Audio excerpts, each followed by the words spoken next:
بسم اللہ الرحمن الرحیم نحمده ونصلی علی رسوله الکریم اما بعد۔ ہمارے آقا حضرت محمد مصطفیٰ صلی اللہ علیہ وسلم کا ایک ارشاد ہے۔ آ جائیے حاجی شکیل صاحب، ادھر آ جائیے، ان کو ذرا جگہ بنا دو بھیا۔ طلحہ یہاں بٹھا لو۔ حضور صلی اللہ علیہ وسلم کے ارشاد ہے، جس کو امام بخاری نے بخاری شریف میں نقل کیا ہے۔ ارشاد ہوا تعیس عبد الدرہم والدینار، درہم اور دینار کا بندہ ہلاک ہوا۔ درہم اور دینار یعنی روپے پیسے والا بندہ، مطلب یہ نہیں کہ جس کے پاس پیسہ ہے سب برباد ہوئے، مطلب وہ انسان جس نے اپنی زندگی کا مقصود بس پیسے کو بنا دیا، اپنی آخرت کو بھول گیا۔ تعیس عبد الدرہم والدینار۔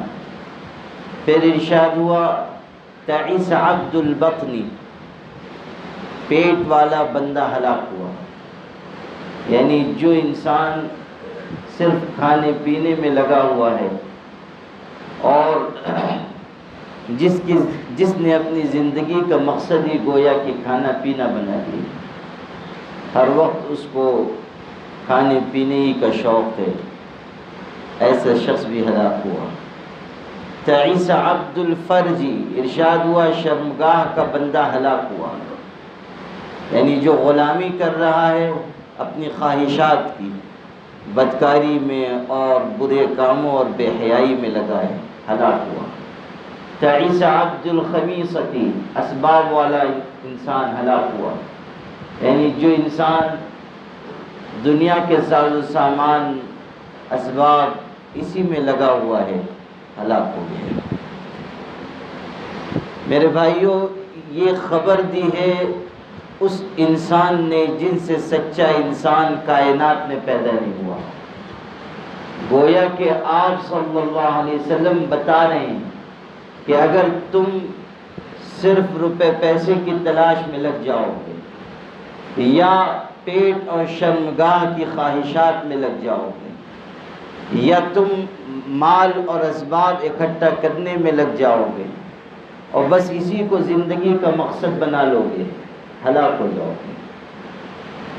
قرآن پاک نے کہا، میں نے آیت آپ کو سنائی تھی، افرأیت من اتخذ الہہ ہوا، وہ شخص جس نے اپنے خواہش نفس کو اپنا معبود بنا لیا۔ وَأَضَلَّهُ اللَّهُ عَلَى عِلْمٍ، اللہ نے علم کے باوجود اس کو گمراہ کر دیا۔ وَخَتَمَ عَلَى سَمْعِهِ وَقَلْبِهِ، اس کے کان پر اس کے دل پر اللہ نے مہر لگا دی۔ وَجَعَلَ عَلَى بَصَرِهِ غِشَاوَةً، اور اللہ نے اس کے دل پر پردہ ڈال دیا۔ فَمَن يَهْدِيهِ مِن بَعْدِ اللَّهِ، الفاظ دیکھیے، ارشاد ہو رہا ہے کہ جس کو اللہ گمراہ کر دے، جس کی آنکھ پر پردہ ڈال دے، جس کے کان دل پر مہر لگا دے، فَمَن يَهْدِيهِ مِن بَعْدِ اللَّهِ، اس کے بعد کون ہے جو اس کو ہدایت دے سکے؟ اللہ کے بعد کون ہے جو اس کو ہدایت دے سکے؟ جس کو اللہ گمراہ کر دے اس کو کون ہدایت دے سکتا ہے؟ اور جس شخص کو اللہ علم کے باوجود ضلالت کے راستے پر ڈال دے، کون ہے جو اس کو انگلی پکڑ کر سیدھے راستے پر لائے؟ فَمَن يَهْدِيهِ مِن بَعْدِ اللَّهِ، قرآن سوال کر رہا ہے کہ کون ہے جو اللہ کے بعد اس کو ہدایت دیتا ہے؟ میرے بھائیوں، جب انسان نفس کی چاہتوں پر چلنے لگتا ہے اور جب اس کا مقصد زندگی صرف خواہشات کو پورا کرنا بن جاتا ہے تو پھر وہ انسان ایک کے بعد ایک گناہ میں لگتا چلا جاتا ہے۔ نتیجہ یہ ہوتا ہے کہ تباہ و برباد ہو جاتا ہے۔ میرے والد صاحب رحمۃ اللہ علیہ کہتے تھے کہ بارش ہوتی ہے، آدمی راستے سے گزر رہا ہے وہ کیچڑ سے بچنے کے لیے اپنا پیچہ چڑھا لیتا ہے، کپڑے اوپر کر لیتا ہے، کپڑے سمیٹ لیتا ہے، کیچڑ سے بچنے کے لیے، داغ دبے سے بچنے کے لیے۔ لیکن جب داغ اس کے کپڑے پر لگنے لگتا ہے، چھینٹے اڑنے لگ جاتے ہیں اور چھوٹے چھوٹے کئی چھینٹے پڑ گئے، تو اب وہ یہ سوچتا ہے کہ کپڑا بچ نہیں سکا، اب تو گھر جا کر اس کو بدلنی ہے، وہ کپڑے چھوڑ دیتا ہے کہ اب تو کپڑا مجھ کو تبدیل کرنا ہے۔ یہ مثال بیان کرتے تھے کہ دیکھو جب آدمی چھوٹے چھوٹے گناہ کر رہا ہے اس کے اندر کچھ نہ کچھ خوف باقی رہتا ہے، لیکن جب گناہ بڑھنے لگ جاتے ہیں تو آدمی لاپرواہ ہو جاتا ہے، پھر وہ چھوڑ دیتا ہے کہ اب اس کو احساس نہیں کہ کتنے وہ گناہ کر رہا ہے، وہ گناہ کے دلدل میں غرق ہونے لگ جاتا ہے۔ اور ایک انسان کے لیے اس سے بڑھ کر تباہی کیا ہوگی کہ وہ اللہ کی نافرمانی میں ڈوب جائے۔ تو یہ بات سمجھنے کی ہے کہ نفس کی چاہتوں پر انسان اگر چلے گا آہستہ آہستہ وہ عادی گنہگار بن جائے گا۔ نقصان یہ ہوگا کہ اس کی آخرت تباہ ہو جائے گی۔ کامیاب وہی ہوگا جو نفس کی چاہتوں سے بچ جائے گا۔ حضرت عمر ابن خطاب رضی اللہ تعالیٰ عنہ فرماتے تھے قد افلح منکم من حفظ عن الہوى، تم میں سے وہ کامیاب ہوگا جو نفس کی چاہتوں سے محفوظ ہوگا، جو اپنے آپ کو خواہشات نفس سے بچائے گا، جو اپنے آپ کو بری راہوں سے محفوظ کرے گا، نگاہ کی حفاظت کرے گا، زبان کی حفاظت کرے گا، دل دماغ کی حفاظت کرے گا، بے حیائی کے کسی کام کے قریب نہیں جائے گا، مال کی محبت میں دیوانہ نہیں بنے گا، شہرت اور دنیا میں وجاہت حاصل کرنے کے لیے وہ غلط راہیں نہیں اختیار کرے گا۔ خواہش نفس صرف اس کا نام نہیں ہے کہ آدمی کوئی بے حیائی یا برائی کا کام کر رہا ہے، بہت وسیع معنی اور مفہوم ہے اس کا۔ آدمی کے دل میں چاہت پیدا ہو جاتی ہے کہ میں دوسروں سے اچھا نظر آؤں، وہ اس کے لیے حرام اسباب اختیار کرتا ہے۔ اس کے دل میں چاہت آ جاتی ہے کہ میں اپنے پڑوسیوں اور رشتہ داروں سے بڑھ جاؤں، حرام ذریعے سے مال کمانے لگتا ہے۔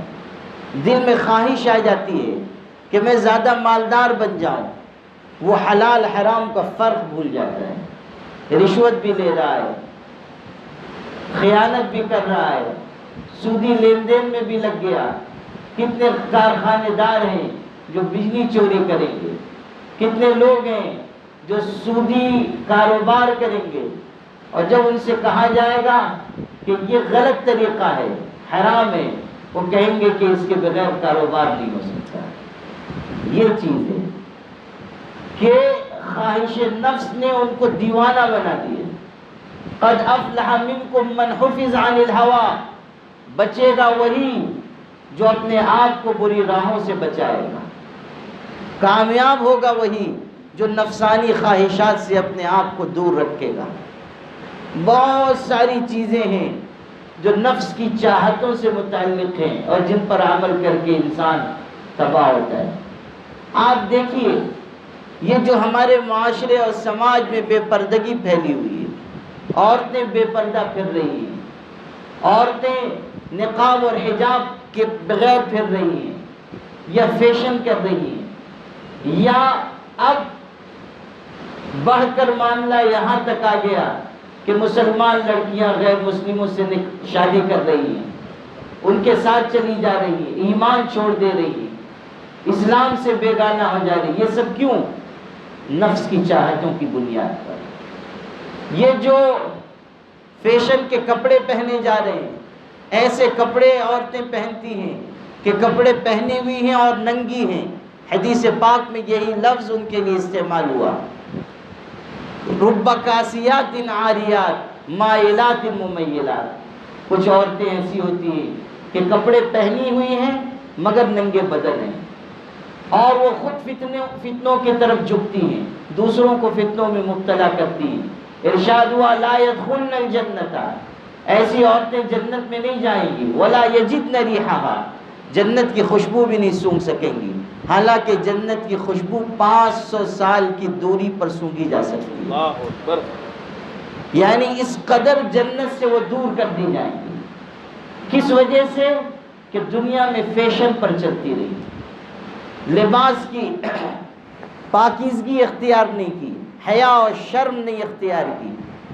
آج جو مسلمان عورتیں بے حیائی کے کام کر رہی ہیں، یہ کس بنیاد پر؟ نفس کی چاہت کی بنیاد پر. یہ جو ہمارے نوجوان آوارہ بن کر پھر رہے ہیں، کس وجہ سے؟ نفس کی چاہتوں کی بنیاد پر. یہ جو طرح طرح کی بے حیائی اور بدکاری کے کام ہمارے سماج میں پھیل رہے ہیں، کس بنیاد پر؟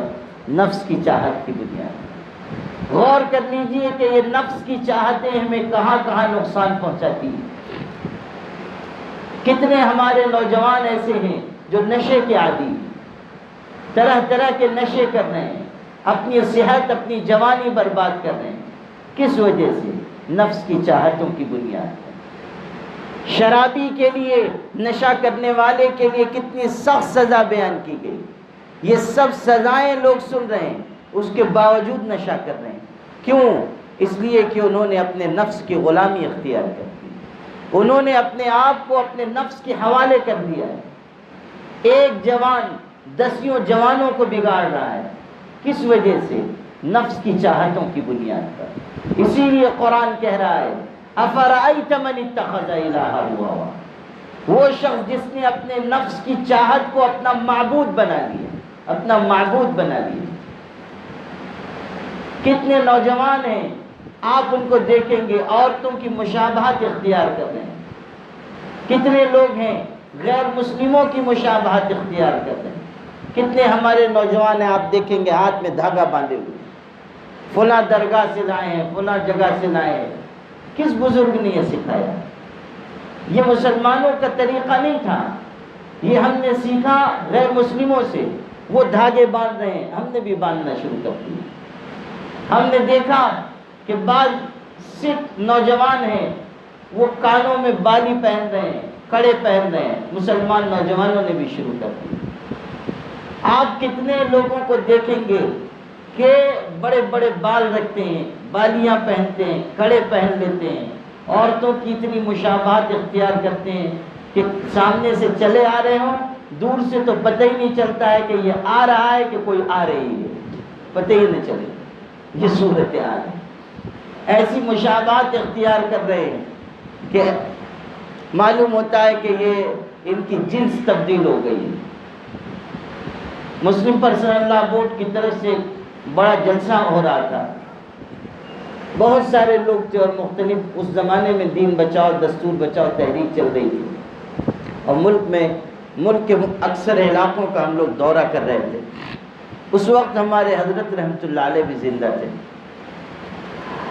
اور اس میں بنیادی ہم 3 افراد تھے. ایک ہمارے حضرت رحمۃ اللہ علیہ تھے، ایک مولانا سجاد صاحب نعمانی تھے اور ایک یہ فقیر.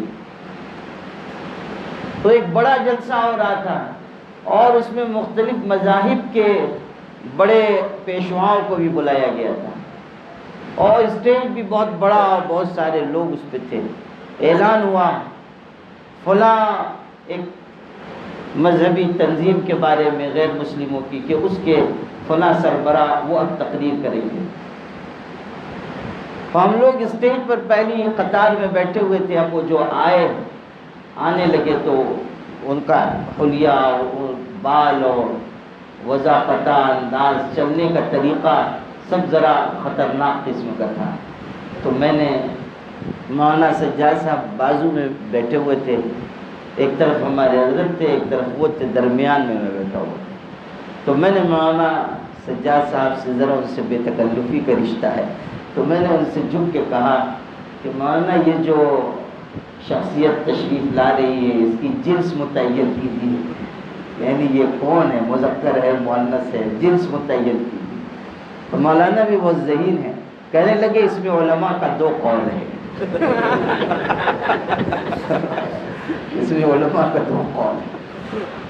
لا الہ الا اللہ. تو یہ جو چیز ہے کہ ایسی مشابہت اختیار کر لی جائے کہ پتہ ہی نہ چلے کہ انسان کیا ہے، مذکر ہے، مؤنث ہے، کہ کوئی تیسری مخلوق ہے.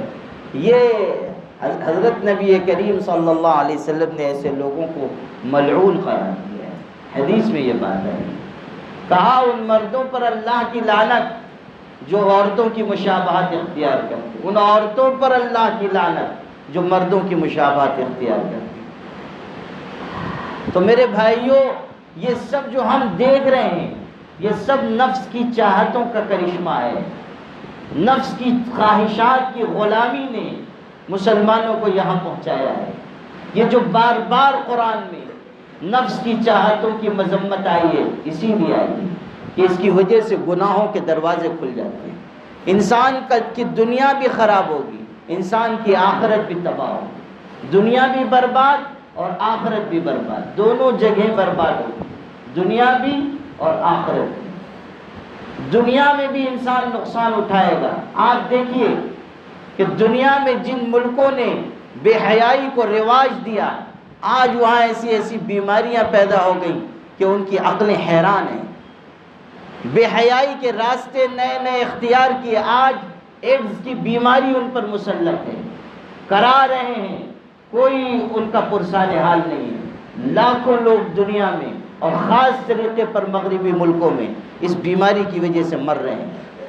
کیوں؟ اس لیے کہ انہوں نے بے لگام خواہشات اختیار کر لی. اللہ نے ان کے اوپر یہ عذاب مسلط کر دیا. حدیث پاک میں یہ بات آئی ہے کہ جب بدکاری بے حیائی عام ہوگی تو اللہ تعالیٰ ایسی بیماریاں مسلط کرے گا کہ تم نے اور تمہارے باپ دادا نے ان بیماریوں کا نام نہیں سنا ہوگا.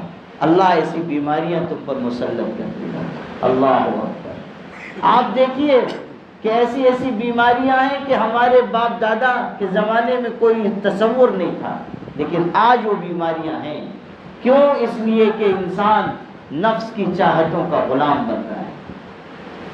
اور یہ بھی سمجھ لیجیے کہ نفس کی چاہتیں کسی ایک جگہ تک جا کر رکتی نہیں ہیں.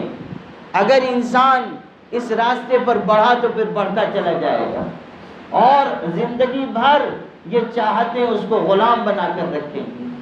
آدمی بوڑھا ہو جاتا ہے مگر اس کے دل سے خواہشات نہیں جاتی، برائی کے ارادے نہیں جاتے.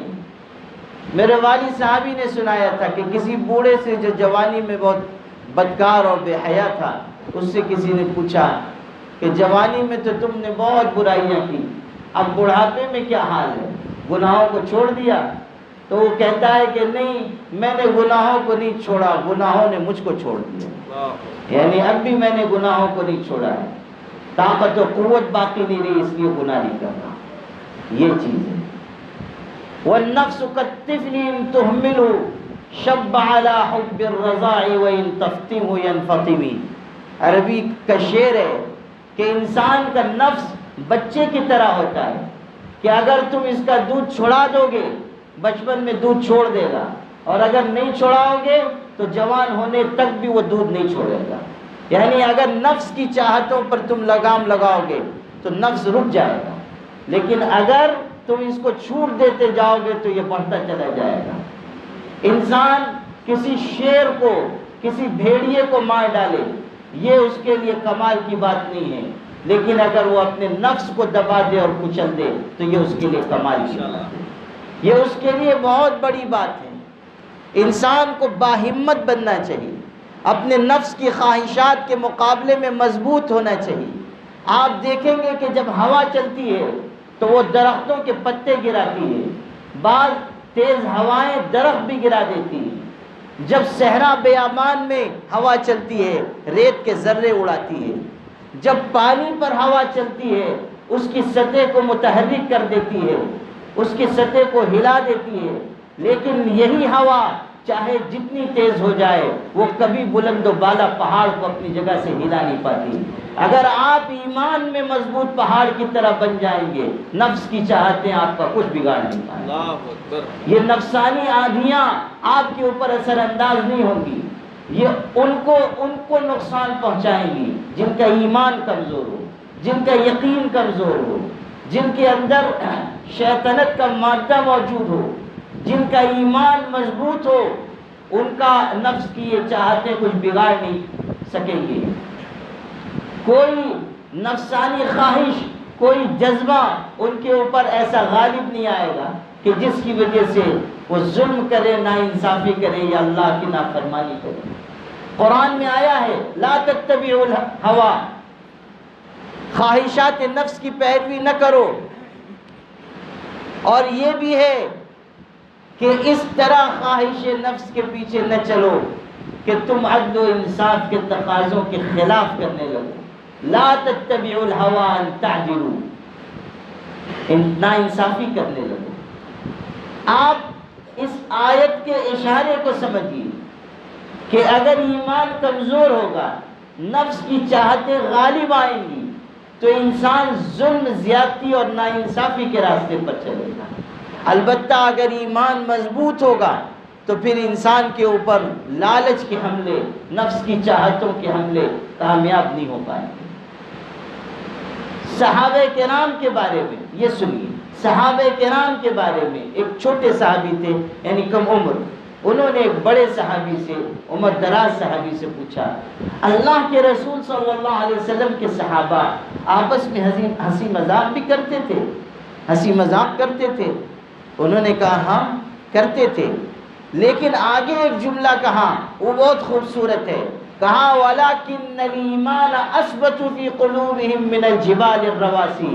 ہنسی مذاق سے یہ نہ سمجھنا کہ وہ ایسے تھے کہ ایمان ان کے اندر کمزور تھا، فرمایا ان کے اندر ایمان مضبوط پہاڑوں سے زیادہ جمع ہوا تھا، مضبوط پہاڑوں سے زیادہ ایمان ان کے اندر جمع ہوا تھا۔ یہ نہ سمجھنا کہ وہ عام لوگوں کی طرح تھے۔ وَلَكِنَّ الْإِيمَانَ أَثْبَتُ فِي قُلُوبِهِم مِّنَ الْجِبَالِ الرَّوَاسِي۔ کتنا خوبصورت جملہ تھا۔ یہی چیز ہے ایمان کی مضبوطی جس نے ان کو بلند مقام عطا کیا۔ حضرت عبداللہ ابن ابی رواحہ کو حضور صلی اللہ علیہ وسلم نے خیبر بھیجا تھا۔ خیبر، دھیان سے سنیے گا، بہت خوبصورت واقعہ ہے اور شاید آپ نے کبھی نہ سنا، بہت ہی خوبصورت۔ خیبر بھیجا، خیبر میں یہودی آباد تھے، ان سے حضور صلی اللہ علیہ وسلم نے محصول لینے کے لیے، جو معاہدہ ہوا تھا اتنی اتنی چیزیں تم کو دینی ہوں گی، وہ لینے کے لیے بھیجا۔ حضرت عبداللہ ابن ابی رواحہ گئے۔ یہودی بہت رشوت خور قوم ہے اور رشوت کے ذریعے اپنے کام نکالنے کی بہت ماہر ہے، ان کے اندر خباثت اندر تک گھسی ہوئی ہے۔ تو جب یہ صحابی گئے تو انہوں نے یہ چاہا کہ کچھ رشوت دیں، ان کو کچھ رشوت دے دیں اور ان سے اپنے معاملات میں کچھ نرمی کرا لیں، یعنی جتنا دینا ہے آدھے ہی دیں گے اور ان کو کچھ دے دلا دیں، رشوت دے دیں، جیسے خود تھے ویسے ان کو سمجھا۔ المرء یقیس علی نفسہ، عربی میں ضرب المثل ہے، آدمی جیسا ہوتا ہے سامنے والے کو بھی ویسے ہی سمجھتا ہے، آدمی سامنے والے کو بھی ویسے ہی سمجھتا ہے۔ اگر خود رشوت خور ہے وہ سمجھے گا کہ ہاں یہ بھی ویسے ہی ہے، اپنے ہی آئینے میں وہ سامنے والے کو دیکھتا ہے۔ تو انہوں نے سمجھا کہ یہ بھی پیسے کے آگے پھسل جائیں گے، کہا کہ اتنا اتنا مال لے لیجئے، ذرا نرمی۔ اب سنیے حضرت عبداللہ ابن ابی رواحہ نے جو کہا سونے کے پانی سے لکھے جانے کے لائق ہے۔ ارشاد فرمایا سنو، لقد جئتکم من عند احب الخلق الی من عند رسول اللہ صلی اللہ علیہ وسلم وانکم لابغض عندی من القردۃ والخنازیر۔ میں حضور کے پاس سے آیا ہوں جو مجھے کائنات میں سب سے زیادہ محبوب ہے، حضور سے زیادہ مجھ کو کسی سے محبت نہیں ہے، اور تم اے یہودیو تم میری نگاہ میں بندر اور خنزیر سے زیادہ بدتر ہو۔ جتنی نفرت بندر اور خنزیر سے ہوتی ہے اس سے زیادہ نفرت مجھ کو تم سے ہے، لیکن سن لو، نہ حضور کی محبت مجھ کو ناانصافی پہ آمادہ کر سکتی ہے، نہ تمہاری دشمنی مجھ کو ناانصافی پہ آمادہ کر سکتی ہے۔ یہ بات ہے، نہ حضور کی محبت مجھ کو ناانصافی کی طرف لے جا سکتی ہے، نہ تمہاری دشمنی مجھ سے ناانصاف۔ انصاف کروں گا، عدل سے کام لوں گا، یہ چیز تھی۔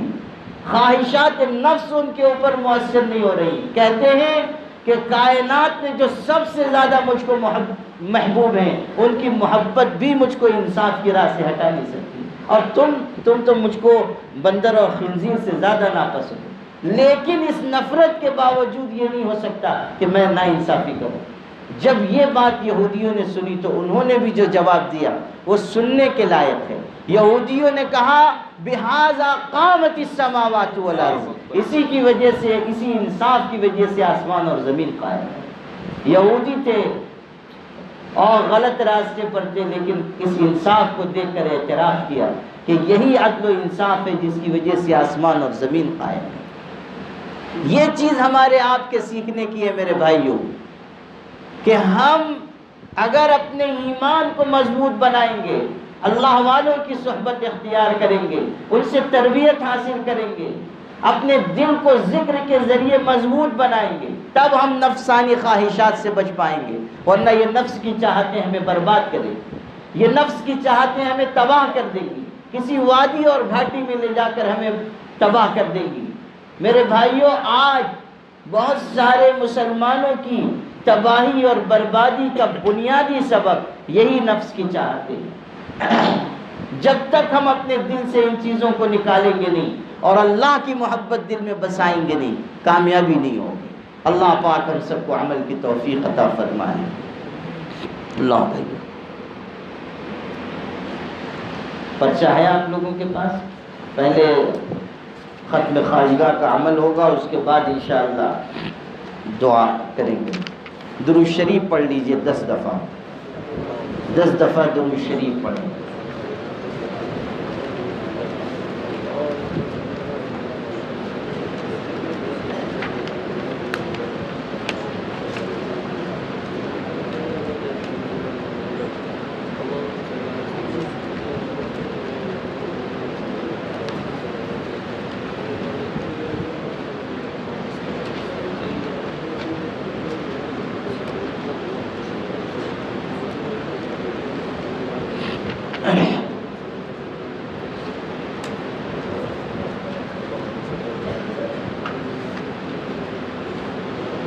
اب پڑھیں لا الہ الا انت سبحانک انی کنت من الظالمین۔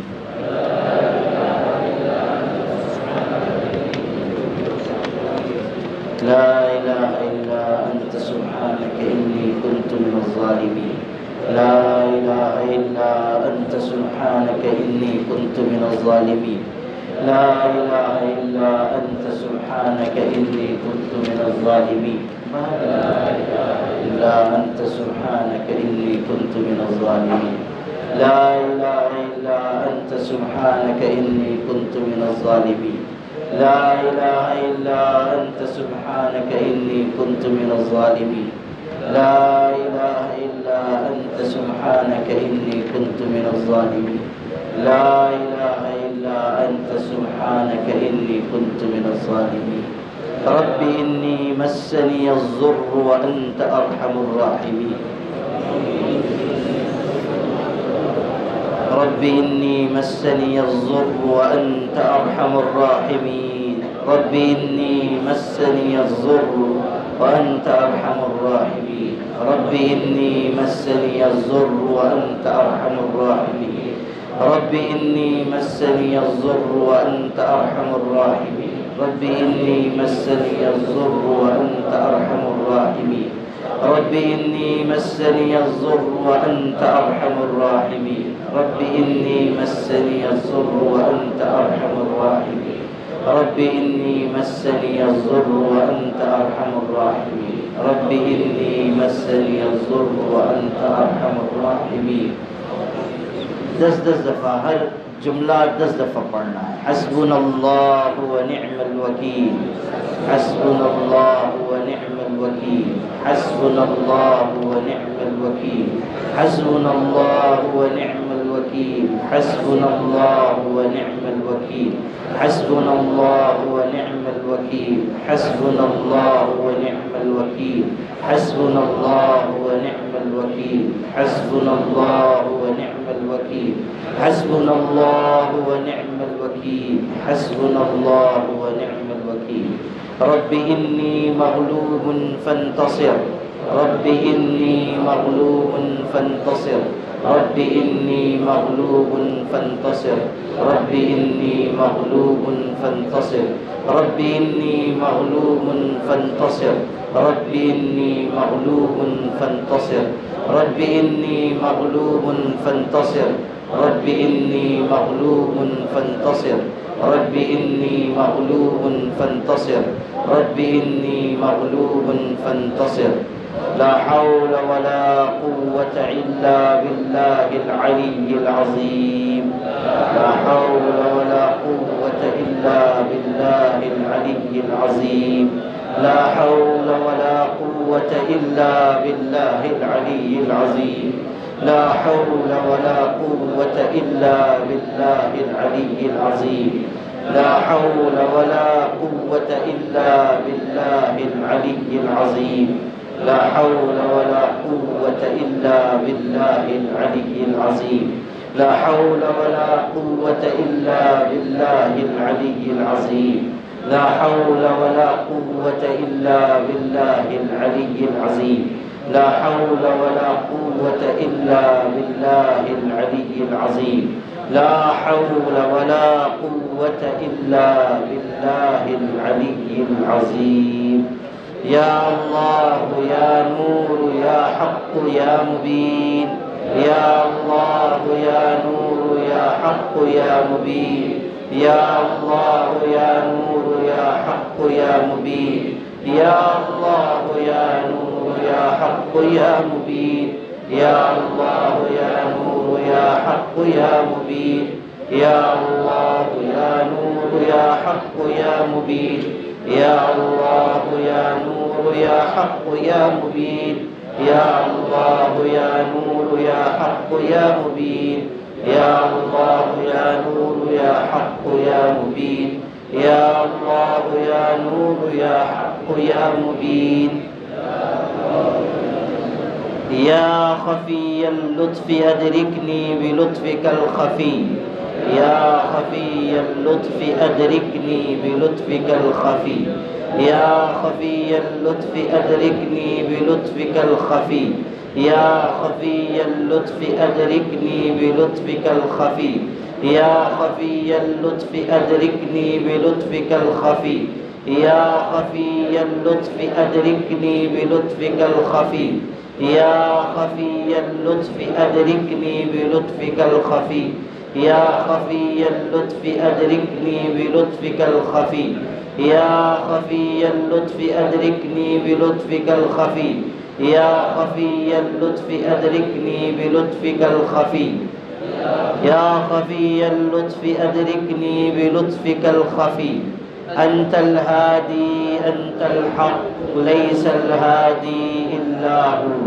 أنت الهادي أنت الحق ليس الهادي إلا هو أنت الهادي أنت الحق ليس الهادي إلا هو أنت الهادي أنت الحق ليس الهادي إلا هو أنت الهادي أنت الحق ليس الهادي إلا هو أنت الهادي أنت الحق ليس الهادي إلا هو أنت الهادي أنت الحق ليس الهادي إلا هو أنت الهادي أنت الحق ليس الهادي إلا هو أنت الهادي أنت الحق ليس الهادي إلا هو أنت الهادي أنت الحق ليس الهادي إلا هو سلام قولا من رب رحيم سلام قولا من رب رحيم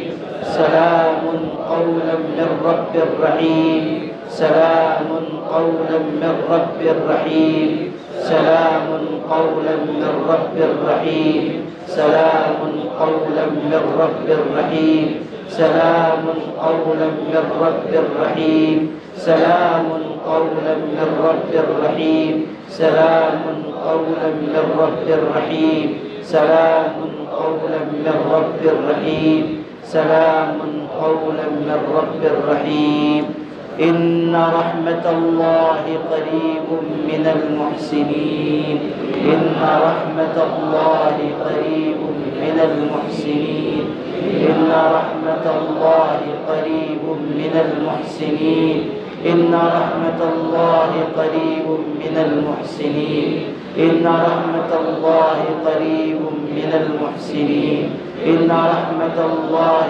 قريب من المحسنين إن رحمة الله قريب من المحسنين إن رحمة الله قريب من المحسنين إن رحمة الله قريب من المحسنين إن رحمة الله قريب من المحسنين إن رحمة الله قريب من المحسنين۔ اب پرچے میں جن 35 بزرگوں کے نام لکھے ہیں ان سب کو اس کا ثواب پہنچانا ہے۔ بزرگوں میں حضرت شیخ عبد القادر جیلانی رحمۃ اللہ علیہ، حضرت معین الدین چشتی اجمیری رحمۃ اللہ علیہ، اور ہمارے حضرت شاہ فضل رحمٰن گنج مراد آبادی اور بڑے بڑے اولیاء ہمارے سلسلے کے ہیں۔ اللہ تعالیٰ ان سب بزرگوں کی روح پر اپنی رحمت نازل فرمائے، اور اللہ تعالیٰ ہم نے جو پڑھا ہے اس کا ثواب ہمارے پیر و مرشد کو اور ان بزرگوں کو پہنچائے، اور اللہ تعالیٰ ہمیں اس کا فیض عطا فرمائے۔ اللهم لك الحمد كما ينبغي لجلال وجهك وعظيم سلطانك، اللهم صل على سيدنا محمد وعترته بعدد كل معلوم لك۔ اے اللہ اپنے فضل و کرم سے ہمارے گناہوں کو معاف فرما، خطاؤں کو معاف فرما، لغزشوں سے درگزر فرما۔ اللہ آج جمعہ کا دن ہے، جمعہ کی آخری ساعتیں ہیں، اللہ رمضان کا آخری عشرہ ہے، جہنم کی آگ سے آزادی اور رہائی کا وقت ہے۔ اللہ جمعہ کے دن کوئی گھڑی ایسی آتی ہے جس میں کی جانے والی دعا کو تو رد نہیں فرماتا ہے۔ اللہ اسی وقت وہ گھڑی لا دے اور ہماری دعاؤں کو قبول فرما لے۔ اللہ ہماری دعاؤں کو قبول فرما لے، ہمیں معاف فرما دے، ہمیں معاف فرما دے، ہمیں معاف فرما دے، ہمیں معاف فرما دے، ہمیں معاف فرما دے۔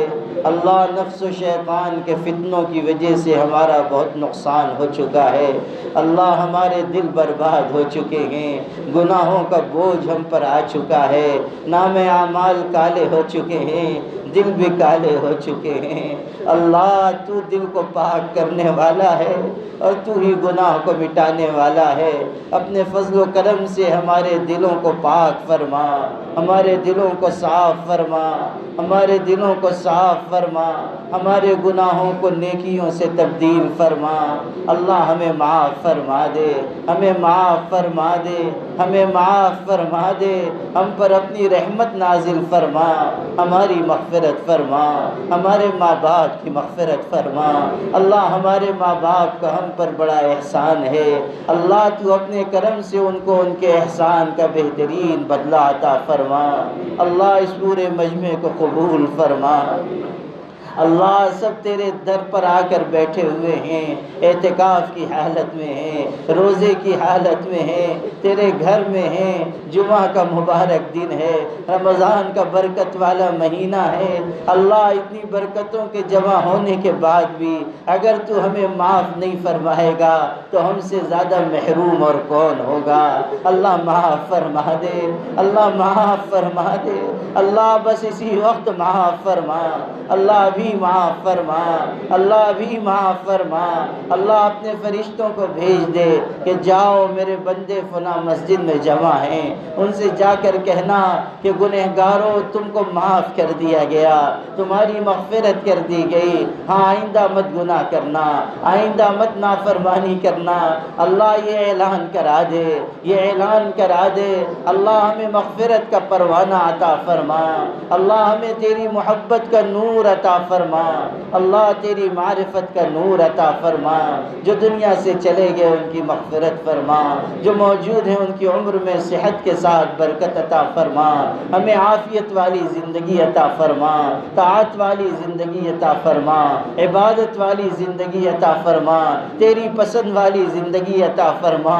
اللہ تو ہم سے راضی ہو جا، اللہ تو ہم سے راضی ہو جا، اللہ تو ہم سے خوش ہو جا، اللہ تو ہم سے خوش ہو جا، اللہ تو ہم سے خوش ہو جا، اللہ تو ہم سے خوش ہو جا۔